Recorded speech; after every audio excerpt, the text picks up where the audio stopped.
les êtres qui diffusent de la lumière. Thomas Edison était l'un des plus grands scientifiques de l'histoire du monde. Environ 120 années sont passées jusqu'à aujourd'hui depuis qu'il a inventé l'ampoule. Après ce jour, l'ampoule est devenue un des besoins les plus indispensables de la Terre. En s'allumant en même temps, des millions de ces petites ampoules ont éclairé des villes immenses.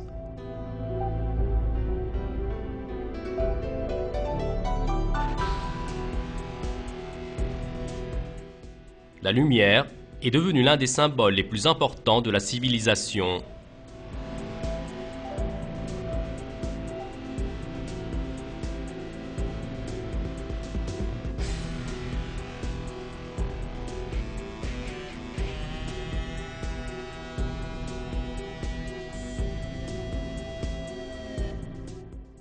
Seulement, sur Terre, il y a une autre source de lumière qui possède une technologie de loin supérieure à ces lumières que vous voyez. Maintenant, faisons attention à cette petite lumière qui brille dans l'obscurité. Elle est forte et puissante. Seulement, la source de cette lumière est très différente de l'ampoule. Ce n'est pas un objet, c'est un être vivant. C'est une petite luciole. Ce petit insecte produit de la lumière dans son corps. Elle n'a pas d'ampoule.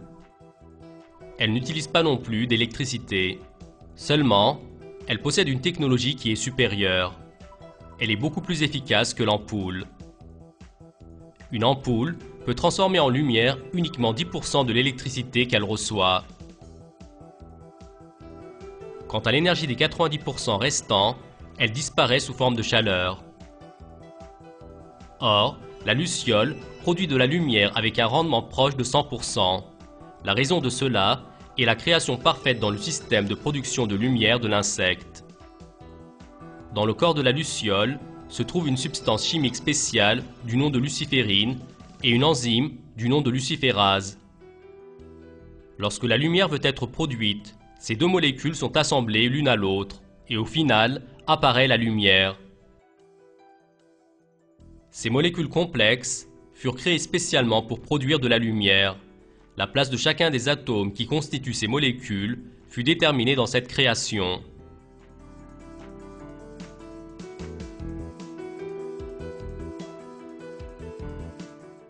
Il est certain que cette structure biochimique n'est pas un hasard. Elle fut créée spécialement. De la même manière qu'Allah donne différentes caractéristiques à chaque être vivant, il a également appris à faire de la lumière à la luciole.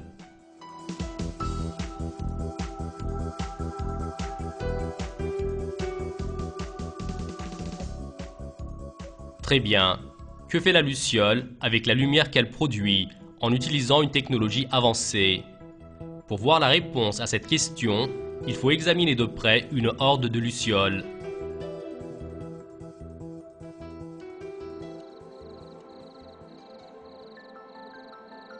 Ces images peuvent pour ainsi dire donner l'impression à la personne de se promener sous les étoiles. Seulement, ce que vous voyez, ce ne sont pas les étoiles, ce sont des centaines de milliers de lucioles.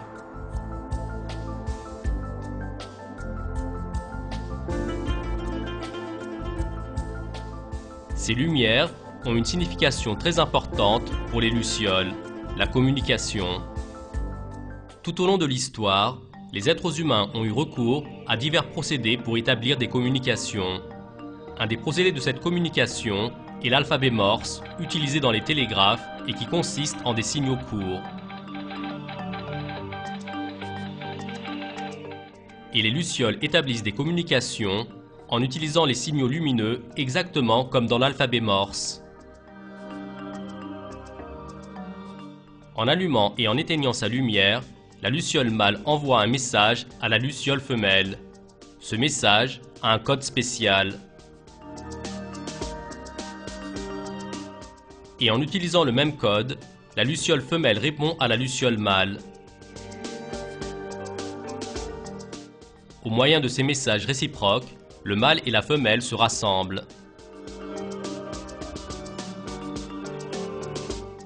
Dès le moment de sa naissance, chaque luciole s'est envoyé un message avec ce procédé. et elle comprend les messages envoyés par les autres lucioles.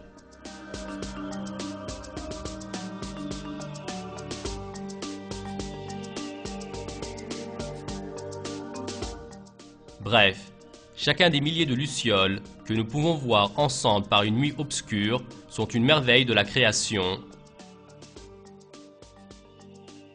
Quant à celui qui crée ces êtres vivants avec ce système extraordinaire, c'est Allah le Tout-Puissant, le Créateur de tous les êtres vivants.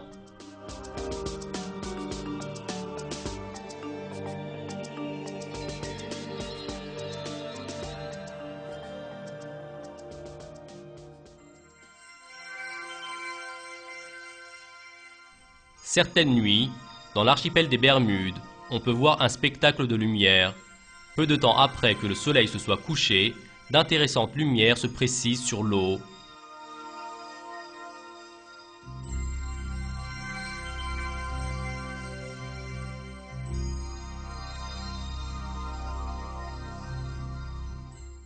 Ces lumières émanent des vers marins femelles qui remontent à la surface. La femelle mélange deux liquides chimiques qu'elle produit dans son corps. Et de manière miraculeuse, cet être vivant sait produire de la lumière par des voies chimiques. Et au final, apparaît ce spectacle de lumière. Les femelles font ce spectacle pour attirer l'attention des vers marins mâles. Quant à ceux qui s'approchent en diffusant de petites lumières brillantes, ce sont donc les vers marins mâles.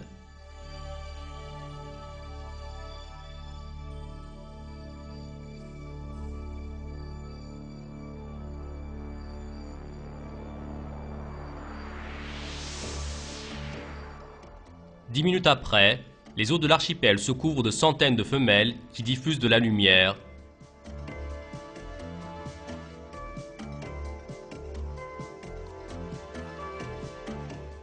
Si les nuages passent et que la lune réapparaît et éclaire l'eau, les femelles retournent à nouveau dans les profondeurs de l'eau. 20 minutes après, le spectacle est terminé.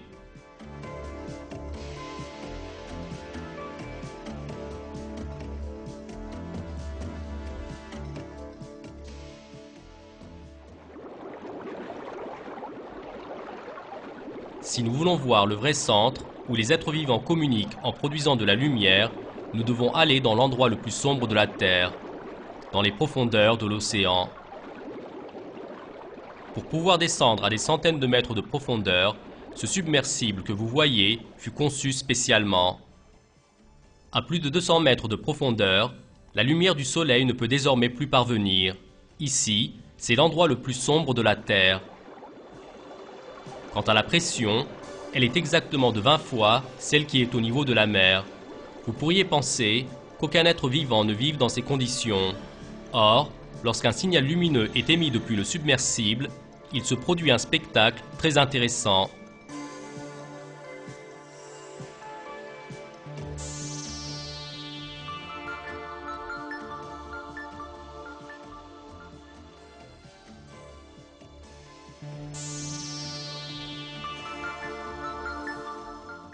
Ce que vous voyez, ce sont des êtres vivants qui, à nouveau, répondent à la lumière avec de la lumière et qui communiquent dans cet environnement obscur en produisant de la lumière.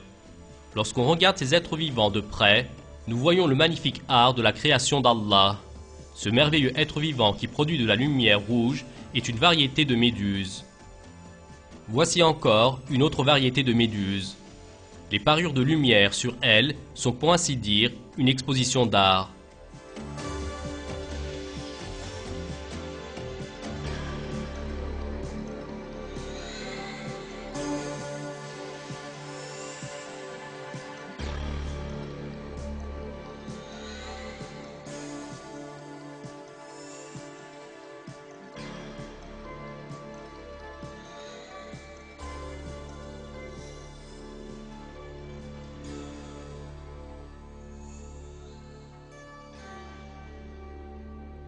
Pour regarder le vrai spectacle, il faut éteindre les lumières du submersible.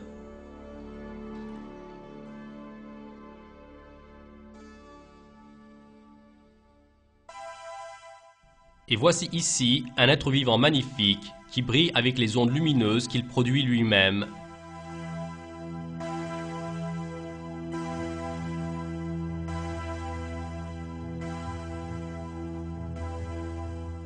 Quant à ceci, c'est un autre être vivant de la mer qui nage en diffusant des lumières.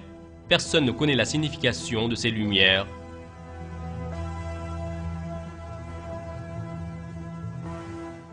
Ces êtres vivants sont des méduses. Leur corps est comme de la gelée. Elles ne possèdent aucun intellect ni aucune conscience. Aucune d'elles ne sait comment se forment les lumières sur leur corps. Penser que les êtres vivants qui possèdent des systèmes complexes et sensibles à ce point se sont formés par hasard est complètement insensé. Il est certain que ces êtres vivants ont été créés de manière parfaite. Par conséquent, ce spectacle de lumière qui se réalise à des centaines de mètres de profondeur nous montre l'art et la force infinie d'Allah. Allah est celui qui est supérieur et fort. C'est le Créateur sans égal.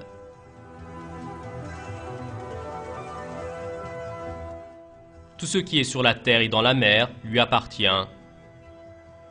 C'est le possesseur de l'intellect et du savoir infini. Voici ce qui est proposé dans un verset du Coran. Je demande la protection d'Allah contre le diable. C'est lui, Allah, le Créateur, celui qui donne un commencement à toute chose, le Formateur.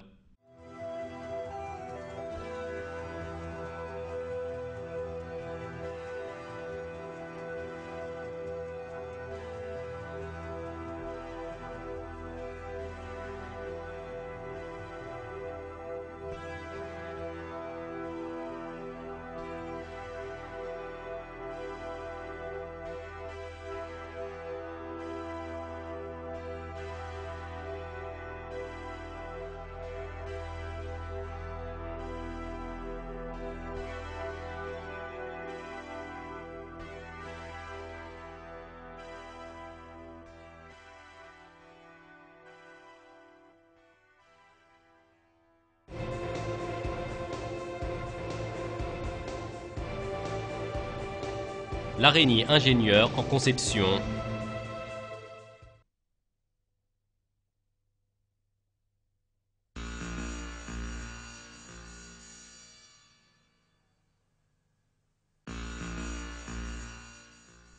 Tout au long de sa vie, chaque personne voit de nombreuses fois ces petits êtres vivants qu'on appelle les araignées, dans une zone rurale ou bien dans le jardin de sa maison.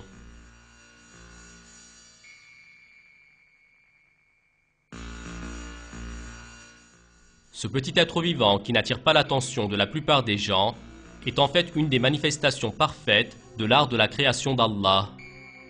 Pour voir cela, il faut un peu examiner l'araignée de près.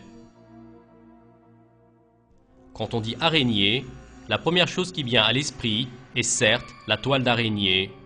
Ces toiles sont une merveille de la création, car chaque toile d'araignée possède un plan architectural qui lui est propre et des calculs d'ingénierie conformes à ce plan.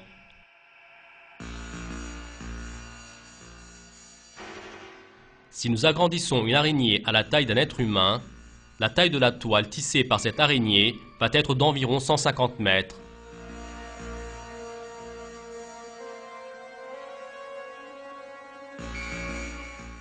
Et ceci équivaut à un gratte-ciel d'une hauteur de 50 étages.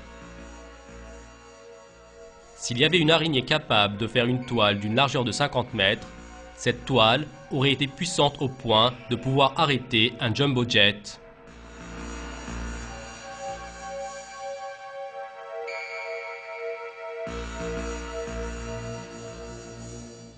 Très bien, comment l'araignée construit-elle cette toile qui possède ces particularités ?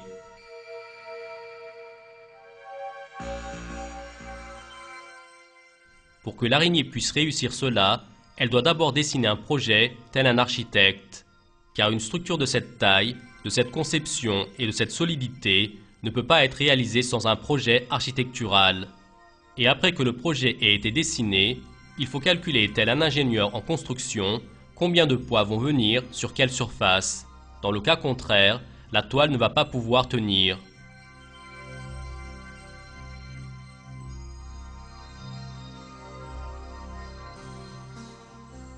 Lorsqu'on examine comment l'araignée construit sa toile, on voit qu'il y a là un vrai miracle.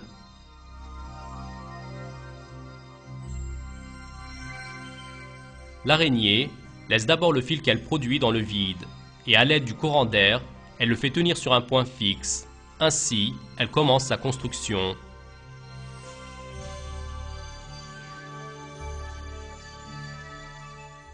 Tisser la toile dure 1 heure ou plus. En ce moment, vous regardez cette opération accélérée par 60 fois. L'araignée tire d'abord de petits fils solides et tendus du centre vers l'extérieur et prépare l'ossature de la toile. Ensuite, en formant des anneaux de l'extérieur vers l'intérieur, elle aménage un fil collant et élastique.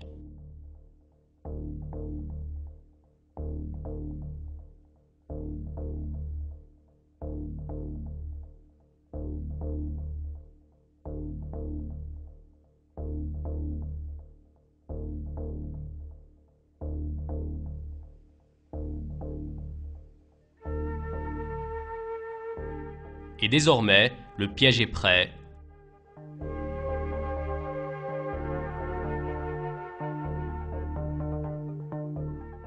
Ce n'est pas uniquement la conception de la toile d'araignée qui est un miracle, mais également le fil. Le fil de l'araignée est exactement 5 fois plus solide qu'un fil d'acier de la même épaisseur.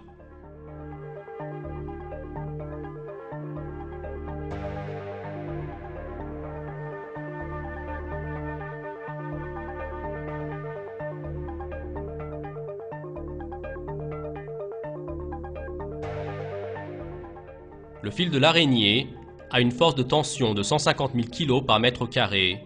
S'il y avait eu une corde d'un rayon de 30 cm fabriquée en fil d'araignée, cette corde aurait pu supporter 150 automobiles posées les unes sur les autres.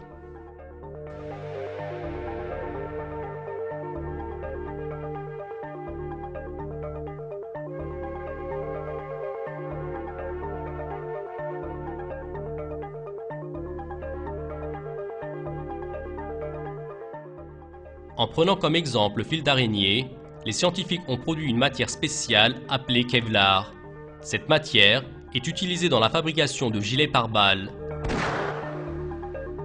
Avec une vitesse de 150 mètres à la seconde, cette balle transperce tout ce qui se présente à elle. Seulement, elle ne peut pas transpercer un tissu fabriqué en Kevlar.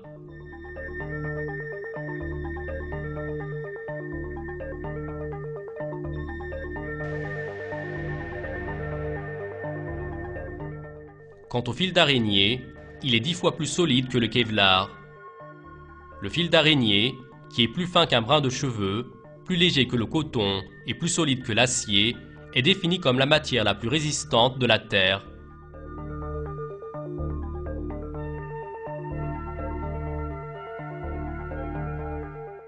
L'acier, qui est l'une des matières les plus solides que possèdent les êtres humains, est produit dans les complexes de l'industrie lourde en utilisant du fer dans des fours chauffés à plusieurs milliers de degrés.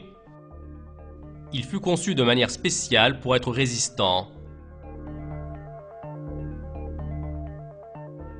En utilisant de l'acier, les êtres humains construisent de larges édifices, de hauts bâtiments et des ponts.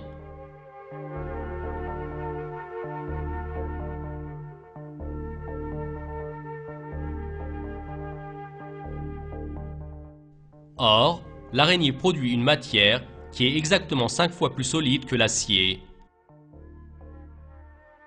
Seulement, elle n'a ni la possibilité d'utiliser des fours chauffés à plusieurs milliers de degrés, ni celle d'utiliser la technologie. C'est un petit animal qui n'a même pas de capacité à réfléchir. Le fait que ce petit animal produise un fil plus solide que l'acier, qu'ensuite, en utilisant ce fil, elle fasse des constructions tel un architecte et un ingénieur, est certes un grand miracle. En général, les gens connaissent les araignées comme des êtres vivants qui chassent en tendant une toile. Seulement, cette araignée du nom de Dinopsis n'attend pas que sa proie se fasse prendre dans la toile. Au lieu de cela, elle tend un piège mobile. En donnant exactement 200 coups à la minute, elle prépare des fibres très spéciales. Et ensuite, elle unit ces fibres les unes aux autres dans le cadre d'un plan très sensé. Le piège mortel est prêt.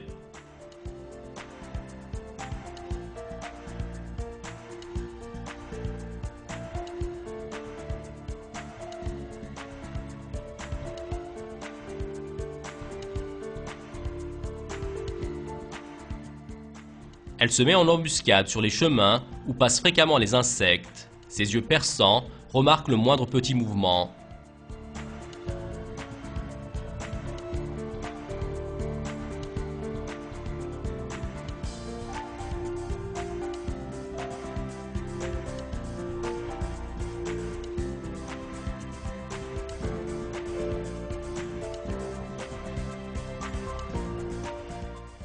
Elle emballe ensuite sa proie avec la soie spéciale qu'elle produit.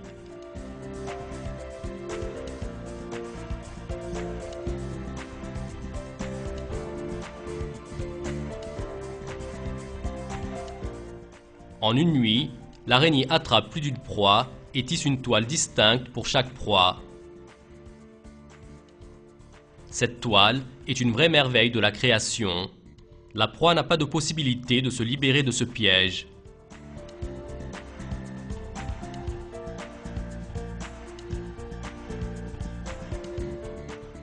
Le procédé de chasse de l'araignée bolas est un autre miracle de la création. Cette araignée attire sa proie à elle avec un procédé imparable. Son objectif est les mites mâles.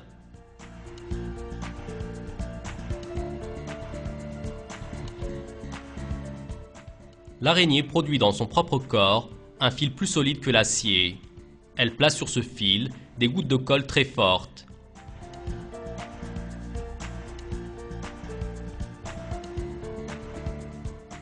Ensuite, depuis un arbre, elle laisse pendre ce fil en bas, telle une canne à pêche. Tout comme un pêcheur, elle donne de petits coups à sa canne et elle attend patiemment. Pour attirer sa proie à elle, l'araignée utilise une astuce ingénieuse. Les mites femelles sécrètent une hormone, la phéromone, pour appeler les mites mâles. Et l'araignée imite à l'identique cette odeur et l'installe au bout de son piège.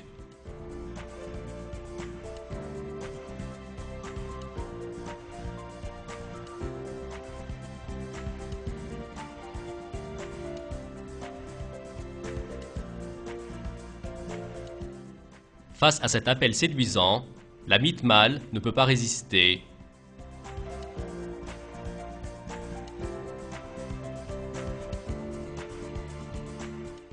Lorsque la mite s'approche, l'araignée commence à balancer son piège comme un lasso.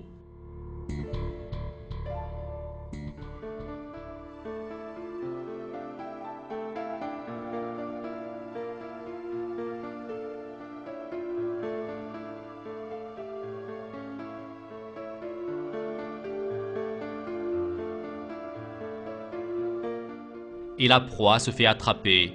Le plan merveilleux a été utile.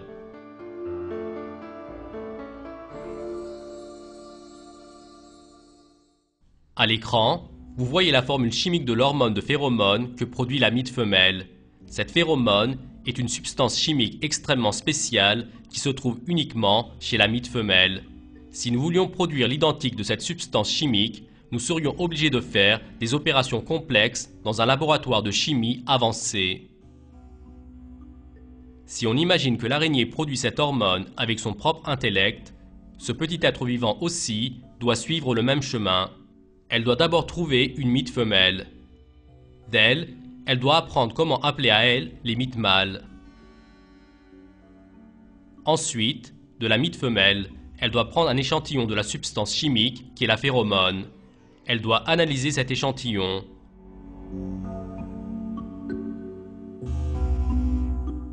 Selon la formule qu'elle trouve, elle doit produire une copie dans le laboratoire.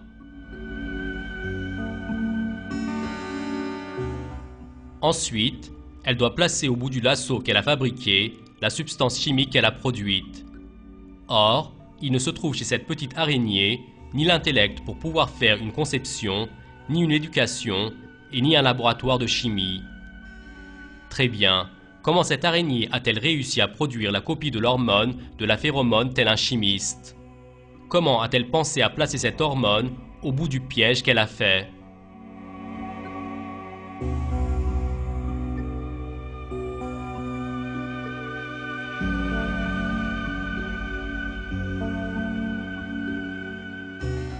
Les questions nous amènent à une vérité manifeste.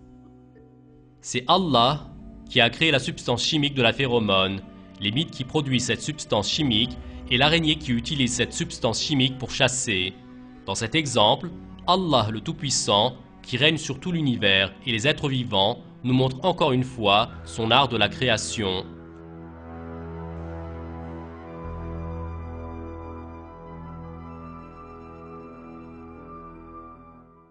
Une autre araignée qui utilise un procédé sensé pour chasser est l'araignée trappe. Cette araignée n'attaque pas ses proies en l'air comme les autres araignées, mais de dessous la terre.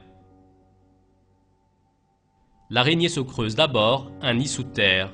Ensuite, en utilisant encore sa soie et la terre, à l'entrée du nid, elle fait une porte ronde. En munissant de charnière un point de cette porte à la terre, elle fait tenir cette dernière. Elle tire de petits fils tendus de l'intérieur du nid vers l'extérieur. Elle camoufle les petits fils et la porte avec de la terre ou bien des feuilles. Au moyen de ce système, elle va pouvoir ressentir la plus petite vibration autour du nid, ainsi que la direction de la vibration. Ensuite, elle se retire à l'intérieur du nid. Désormais, le piège est prêt.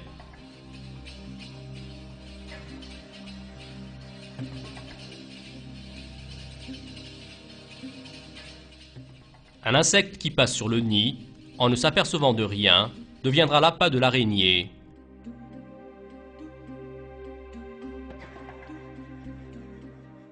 Voici une petite fourmi. Elle se promène en toute confiance sur les fleurs. Mais l'une des fleurs est différente. Cette fleur est le dispositif piège de l'araignée.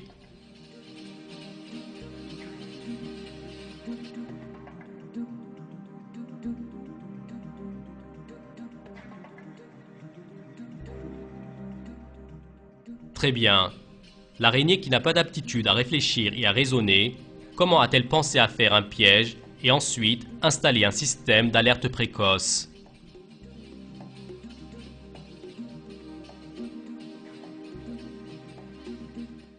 En imitant les fleurs qui se trouvent par terre, de qui a-t-elle appris à cacher son nid?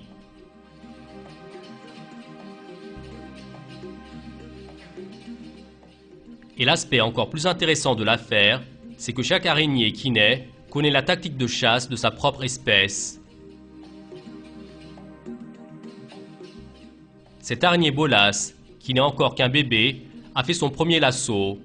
Sa taille n'est même pas de celle du bout d'un doigt. Quant à son lasso, il est encore plus petit que la pointe d'une aiguille.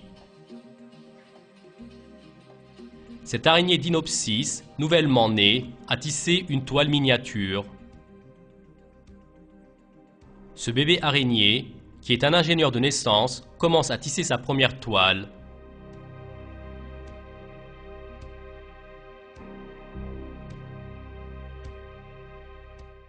Le fait que de nombreux bébés araignées se trouvent dans un espace restreint peut occasionner de petites perturbations.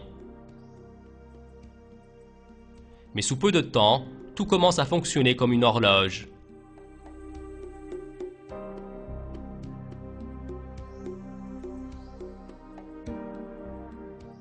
Après une courte période, ces bébés araignées vont se séparer de leur mère pour faire leur propre nid. Cette situation montre très certainement que l'aptitude à tisser une toile et tendre un piège est inspirée aux araignées. Celui qui crée ces êtres vivants avec ses particularités merveilleuses, ainsi que la force qui leur inspire leurs actions, est sans aucun doute Allah le Tout-Puissant, le Seigneur de tous les univers.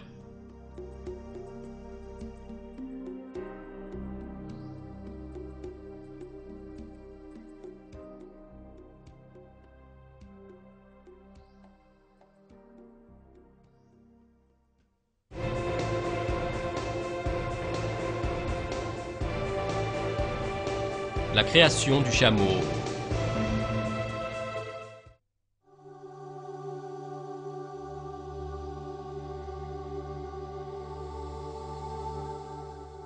Une température brûlante de 55 degrés. Les dunes de sable sans fin qui s'étendent comme si cela n'allait jamais finir. Les tempêtes de sable qui engloutissent toute chose qui se présente à elles, qui ne laissent même pas respirer. Cet air brûlant du désert signifie la mort inévitable pour une personne sans protection.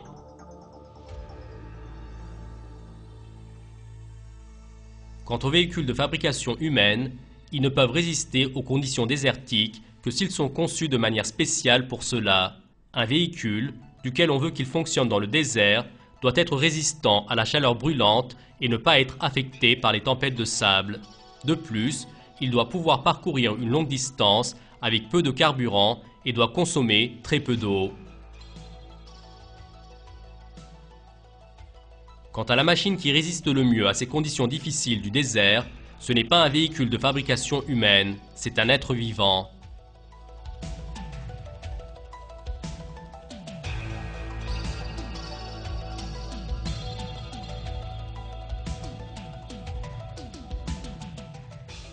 Tout au long de l'histoire, le chameau a servi les gens du désert et c'est un être vivant qui est devenu, pour ainsi dire, le symbole du désert. La chaleur brûlante du désert est mortelle pour les autres animaux. En dehors de quelques reptiles, insectes et certains petits animaux, aucun animal ne peut vivre dans le désert. Quant au chameau, c'est le seul grand animal qui peut vivre dans le désert, car Allah a spécialement créé cet être vivant pour qu'il vive dans le désert et qu'il serve l'être humain. En effet, dans le Coran, dans le verset 17 de la sourate Al-Ghashiyah, Allah attire ainsi l'attention sur la création du chameau. Ne regarde-t-il pas les chameaux, comment ils ont été créés?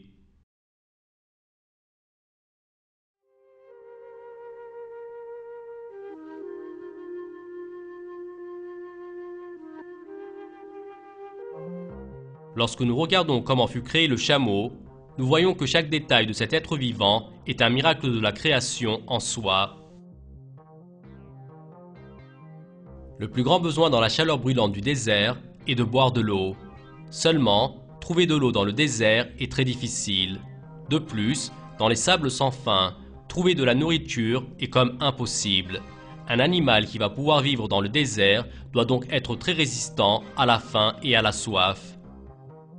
En effet, le chameau fut créé de manière extrêmement résistante à la faim et à la soif.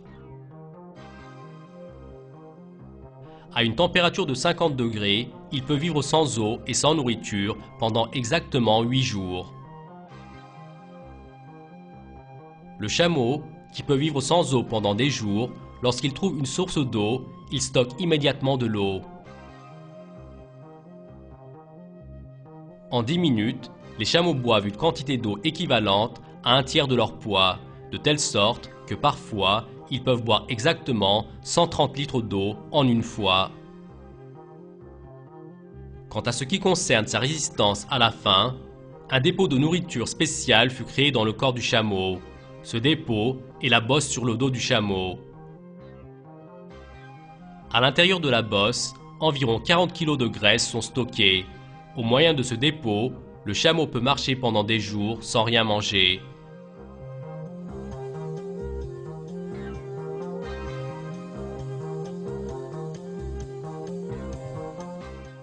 La plupart des nourritures se trouvant dans le désert sont sèches et épineuses. Seulement, le système digestif du chameau fut créé de manière appropriée à ces conditions difficiles. Ses lèvres et ses dents sont constituées de manière à lui permettre de manger facilement, même les épines pointues. Quant à son estomac, qui possède une création spéciale, il est fort au point de pouvoir moudre pratiquement chaque végétal.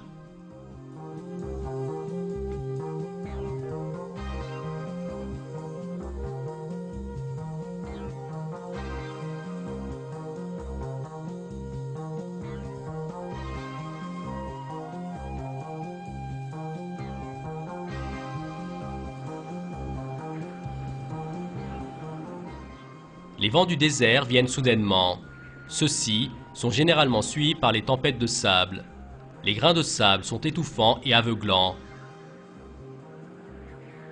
Pour traverser ces conditions difficiles, Allah a créé cette fois encore dans le corps du chameau des systèmes de protection spéciales. Les paupières du chameau sont transparentes. Ces paupières protègent les yeux de l'animal à la fois des grains de sable et de la poussière et lui permettent de voir la lumière même lorsque ses yeux sont fermés.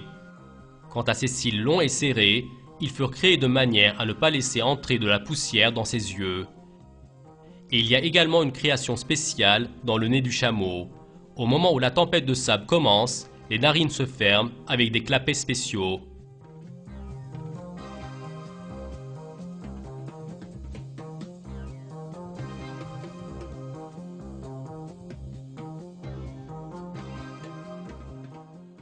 L'un des plus grands dangers pour un véhicule qui roule dans le désert est de s'enfoncer dans le sable. Seulement, il n'y a pas un tel danger pour le chameau malgré le fait qu'il porte des charges de centaines de kilos, car même les pattes du chameau furent spécialement créées pour le désert. Les larges doigts de l'animal l'empêchent de s'enfoncer dans le sable et servent comme des raquettes à neige.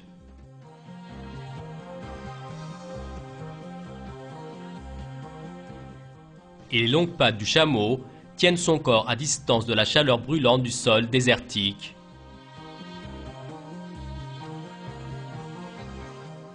Quant à son corps, il est couvert de poils serrés et durs. Ce pelage protège l'animal à la fois des rayons brûlants du soleil et du froid désertique qui commence après que le soleil se soit couché. Sur certaines régions du corps du chameau, il y a des couches de peau épaisses et protectrices. Ces couches rigides furent positionnées sur les zones qui vont entrer en contact avec le sable lorsque le chameau s'assoit sur le sable brûlant. Par ce moyen, la peau de l'animal n'est pas brûlée par la chaleur. Ces couches de peau rigides ne sont pas des callosités qui se forment avec le temps.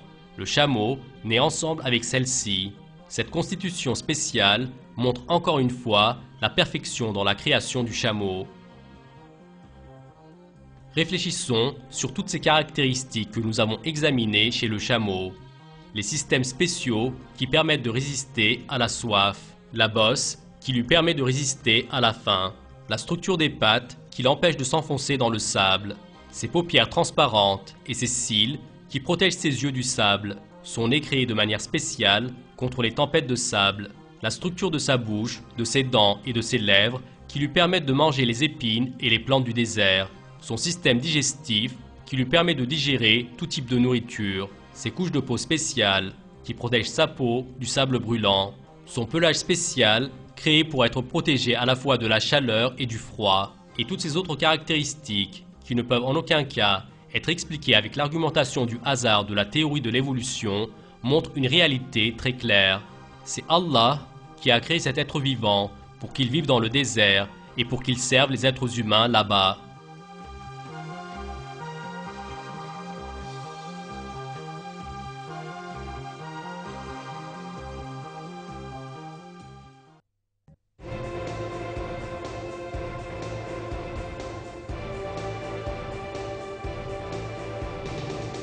La réalité de la création.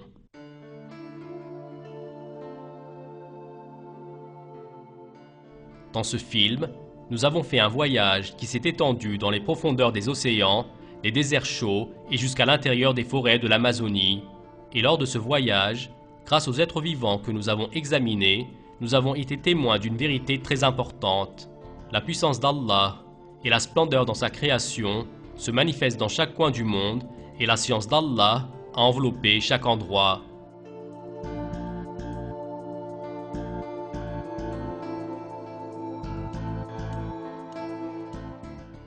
Dans un verset du Coran, Allah précise ceci. Votre Dieu est uniquement Allah, en dehors de qui il n'y a point de divinité.